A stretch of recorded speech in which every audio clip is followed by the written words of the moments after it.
बांग्लादेश में अगस्त 2024 के बाद अल्पसंख्यकों पर जो हिंसा हुई है उसे समझने की कोशिश करते हैं।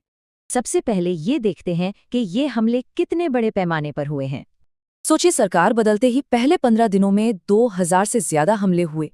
और सिर्फ इतना ही नहीं, 150 से ज्यादा मंदिरों को खास तौर पर निशाना बनाया गया। दुख की बात है कि इस हिंसा में हिंदू समुदाय के कम से कम 23 लोगों की जान चली गई। और देखिए, मैमनसिंह में जो मॉब लिंचिंग हुई उसने तनाव और भी बढ़ा दिया है। जैसे दीपू चंद्र दास का मामला, ये बताता है कि इन आंकड़ों के पीछे कितनी बड़ी मानवीय त्रासदी है। तो सवाल ये है कि आखिर ये सब हो क्यों रहा है। इसकी 3 बड़ी वजहें सामने आती हैं। चलिए, इन वजहों को एक एक करके समझते हैं। राजनीतिक बदला, झूठे आरोप और बिगड़ती कानून व्यवस्था। पहली वजह है राजनीतिक बदला। कई लोगों को अवामी लीग का समर्थक मानकर निशाना बनाया गया। दूसरी वजह ईशा निंदा के झूठे आरोप। इसी वजह से जून से दिसंबर 2025 के बीच 71 हमले हुए। और तीसरी बात, देश में अस्थिरता का फायदा उठाकर अपराधी बेखौफ हो गए हैं।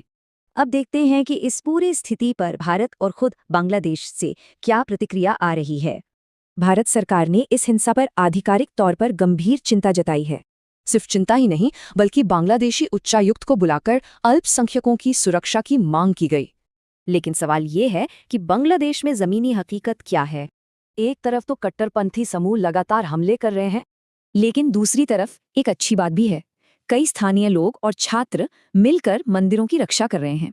तो एक ही जगह पर नफरत और भाईचारा दोनों की तस्वीरें एक साथ दिख रही हैं।